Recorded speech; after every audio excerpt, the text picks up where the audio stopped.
Hello friend, कैसे हैं आप सब लोग। आई होप अच्छे होंगे और आज का दिन भी आपका अच्छा ही गया होगा। आई थिंक आप आज लॉस लेके नहीं गए होंगे अगर आपने मेरी कल की वीडियो देखी होगी। तो बाकी आज का देखा जाए तो आज का जो प्रोजेक्शन था वो सेम 1:1 का था।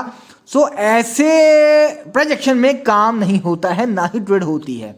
और आपने मेरी कल की वीडियो देखी होगी तो आपको सुबह सुबह एक मॉर्निंग में हैमर का कंफर्मेशन मिली होगी सपोर्ट से, और वहां से अगर आपने ट्रेड पंच की होगी तो आपको 30-40 पॉइंट कैप्चर करने को मिले होंगे। हमने भी वही एक ट्रेड बनाई थी, उसके बाद हमें कोई ट्रेड मिली ही नहीं। और देखा जाए तो आज मार्केट में ट्रेड थी ही नहीं, और इससे बड़ा आज जो साइडवे मार्केट रही है। और ऐसी मार्केट में मुझे नहीं लगता है कि ऐसी मार्केट में काम करना चाहिए। जब भी आपको लगे कि मार्केट आपके रेंज में नहीं आ रही है तो आप काम ना किया करें। नेक्स्ट डे के लिए अपना पैसा बचा के रखा करें कि नेक्स्ट डे हमारे पास पैसा बचा रहेगा तो हम ट्रेड पंच करेंगे। अदरवाइज ऐसी आज की जो मार्केट थी, जो सुबह सुबह एक ट्रेड पंच हुई, उसके बाद तो हम खुद कंफ्यूज हो गए थे कि अब मार्केट में काम किया जाए या ना किया जाए, क्योंकि मार्केट में कोई सेंटिमेंटल नहीं बन रहा था, क्योंकि प्रोजेक्शन 1:1 का था। ना पुट कार राइटर भी उतने थे और पुट राइटर भी उतने थे। ऐसे में मार्केट जाएगी कहाँ, रहेगी घूमती बीच में ही। और ऐसे में जो ओवर ट्रेडिंग करता है उसमें तो लॉस होना कंफर्म है, प्रॉफिट तो दूर की बात है। सो मैं यही कहना चाहूँगा कि जब भी ऐसा मार्केट हो और जब आपको लग जाए कि अब मार्केट एक रेंज में है तो उसमें आपको काम नहीं करना चाहिए। मेरी एक यही आपसे एडवाइस है। सो आज का मार्केट काम करने लायक नहीं था, ये मैं आपसे पहले भी कह चुका हूं, अब फिर कह रहा हूं। और नेक्स्ट अगर कल को भी अगर ऐसी मिले तो आप ना काम करें। अगर आपके लेवल में आए तब काम करें जो लेवल दिए जाते हैं, अदरवाइज फिर काम करने की नीड नहीं है। पैसा बचाना जरूरी है पैसा गंवाने से। सो अब बात करते हैं कल के लिए। कल जो प्रीमियम सेलेक्ट किया है वो 2500 की कॉल। इसमें हमने क्या करना है, ये प्रीमियम बंद हुआ है 160 के आसपास और इसमें हम काम करेंगे। अगर ये प्रीमियम 194 और 140 के बीच कहीं ओपन होता है, बीच में कहीं ओपन होता है, तो मान लो ये प्रीमियम साइडवे है। और ऐसी साइडवे मार्केट में हमें काम कहां से करना है, 140 पे आए, यहां से बिग बने और 10 पॉइंट की बिग, 5 पॉइंट की बिग बन जाए तो हम एक ट्रेड पंच कर सकते हैं ऊपर के टारगेट। और जितना भी आप कैप्चर कर लो उतना टारगेट आपका 194 ही रहेगा। ये मान लो कि टारगेट आपका 194 ही रहेगा जितना आप कैप्चर कर सको, यानी कि सुबह सुबह आपको बोनी करनी है। तो अगर 140 से विक बन के ऊपर जाए तो आप एक ट्रेड पंच कर सकते हैं। अदरवाइज 9-20 वाली कैंडल है, अगर वो आपकी ग्रीन कैंडल बने इसी के बीच में तो आप तब अपना एक ट्रेड पंच कर सकते हैं, बोनी के लिए बता रहा हूं मैं। और यहां भी रिस्पेक्ट ना मिले तो फिर आपको कहीं नहीं घुसना है, फिर आपको वेट करना है बेस का जो कि 25 पे है। अगर 140 पे आपको ट्रेड नहीं मिलती है तो फिर आप कहीं मत घुसना। मैं आपसे एक पर्सनल कह रहा हूं कि आप बीच में मत घुसना, भले ही यहां से बीच में आके ऊपर निकल जाए, लेकिन आपको ट्रेड पंच करनी है 25 पे, क्योंकि ये फिर आपको एक तो डिस्काउंटेड प्रीमियम मिल जाएगा, दूसरा फिर यहां से एक सेटअप बड़ा ही प्यारा बनेगा। 25 से आप जीरो हीरो कर लें।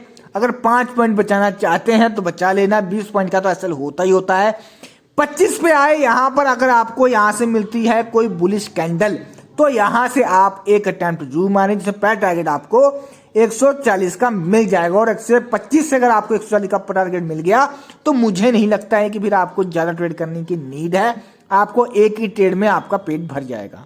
सो 25 के नीचे काम नहीं होना है, 25 के जब तक ऊपर है 25 ही बेस है, 25 के नीचे भी जीरो है। 25 ट्रेड बनाएंगे तो 20 पॉइंट कैसल के साथ में आप ट्रेड को होल्ड कर सकते हैं। ऊपर कब जाना है, जब 194 के ऊपर 5 मिनट की कैंडल क्लोज करे तब ऊपर जाएंगे, उस कैंडल का हाई मार्क करेंगे और अपनी ट्रेड पंच करेंगे। जब पहला टारगेट हमारा 247, फिर 295 और 295 अगर निकला तो 367 के आपको दर्शन होंगे ही होंगे। और अगर ये निकल गया तो फिर 400 और उसके बाद फिर 437 और फुल टारगेट जो है वो 477 का आपको देखने को मिल जाएगा। और ये सारे टारगेट आपको तभी मिलेंगे जब आप अपने एसएल को ट्रेड करते हुए ऊपर को चलेंगे। और अगर आपको जितने भी आपका एक टारगेट होना चाहिए कि आपको कितना पॉइंट कैप्चर करना है डेली, अगर उतना हो जाता है तो फिर आपको ज़्यादा लालच नहीं करना चाहिए, जो है उसको लेके होल्ड करें और नेक्स्ट डे के लिए प्लान करें, क्योंकि ट्रेड तो आप दिन में चाहे 100 कर लें, और लेकिन अगर आपको पहली ट्रेड में ही प्रॉफिट हो जाता है अच्छा खासा, तो फिर आपको दूसरी ट्रेड नहीं करनी चाहिए। ये मेरा एक अपना पर्सनल व्यू है कि अगर मेरे को पहली ट्रेड में अगर प्रॉफिट हो जाता है तो मैं दूसरी ट्रेड नहीं करता हूँ, चाहे मार्केट फट जाए, मुझे मतलब नहीं है, मेरा पेट भर गया है तो मैं नेक्स्ट डे के लिए अपनी तैयारी करूंगा। आज का दिन होना था सो हो गया। सो अब बात करते हैं पुट की। अजी पुट का प्रीमियम है 25,650 की पुट। इसमें क्या करना है, ये प्रीमियम हमारा 132 के आसपास क्लोज हुआ है और ये प्रीमियम कल को 154 और 116 के बीच कहीं भी ओपन होता है, तो आपको वेट करना है 116 पर आ जाए। और जैसे इसमें एक सामने आपको दिख रहा है हैमर, अगर ऐसा ही दिख जाए या मॉर्निंग स्टार बनता हुआ दिख जाए तो आप यहां से एक ट्रेड पंच कर सकते हैं। इसमें प्राइस टारगेट आपको 194 का मिल जाएगा। और अगर 116 पर आपको सपोर्ट जो है वहां पर रिस्पेक्ट नहीं मिलती है तो इसमें भी एक ही बेस सेटअप बचता है, जो कि है 86 का, यानी कि 86 का है। 86 पर आए, यहां से बुलिश कैंडल मिले या यहां से कोई भी बुलिश कैंडल मिलती लाइक हैमर या मॉर्निंग स्टार, और जो एक नीचे कैंडल आई हो वो एक थोड़ी बहुत वीक बना के दे जाए आपको, तो समझ जाओ कि अब यहां से आपका प्रीमियम ऊपर जाएगा, यानी 86 से 116 का टारगेट आपको देखने को मिल जाएगा। पहला टारगेट 116 रखूंगा मैं, और अगर आप होल्ड कर ले तो फिर अच्छी बात है, फिर उसके बाद आपको टारगेट 154 का मिल जाएगा। और अगर ये प्रीमियम कल मॉर्निंग में 86 के नीचे ओपन होता है तो बाबूजी आप जब तक ये 86 के ऊपर आके 5 मिनट की कैंडल क्लोज ना करे तब तक आप इसे मत घुसना। ये मेरी एक पर्सनल आपसे एडवाइस है। मैं आपसे जब भी कहता हूं कि जब बेस के नीचे प्रीमियम खुल जाता है तो उसमें फिर काम नहीं करना चाहिए, काम जो भी करना है फिर आपके जो अपोजिट आपका जो प्रीमियम है उसी में ही करना चाहिए। सो नीचे का मैंने आपको बता दिया, ऊपर जाने के लिए 154 के ऊपर 5 मिनट की कैंडल क्लोज हो, उस कैंडल का हाई मार्क करेंगे तब ऊपर जाएंगे। पहला टारगेट आपको 187 का मिल जाएगा, फिर 219 का, फिर 245, 277 और फिर उसके बाद 302, और जो फुल अगर 302 निकाल दिया तो फिर आपको 348 के आपको दर्शन आराम से हो जाएंगे। बाकी ये आपको टारगेट ऐसे अचीव करने हैं ये आपको खुद देखना है, और अपने ट्रेड को एसएल के साथ में ट्रेड करना है, और तभी आपको ये सारे टारगेट मिल जाएंगे। और बेस के नीचे ओपन हुआ तो मान लो भैया बेस इसमें काम नहीं होगा, जो काम होगा वो आपका कॉल में होगा। सो यहाँ तक वीडियो देखने के लिए धन्यवाद।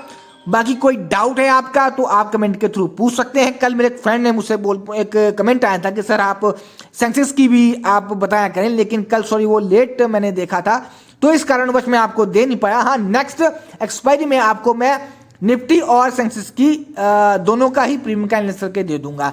और जो मैं बाकी दूसरी बात एक और भी है, जो नए लोग अभी ट्रेडिंग करते हैं वो सेंसेक्स से थोड़ा दूर रहें, क्योंकि वहाँ थोड़ा सा वोलेटाइल ज़्यादा रहता है, और आप निफ्टी में ही ट्रेड पंच किया करें, उसमें आपके लिए अच्छा रहेगा। और जब आप निफ्टी में अच्छा ही प्रॉफिट गेन करना स्टार्ट कर देंगे तब आप सेंसेक्स की तरफ आप मूव हों।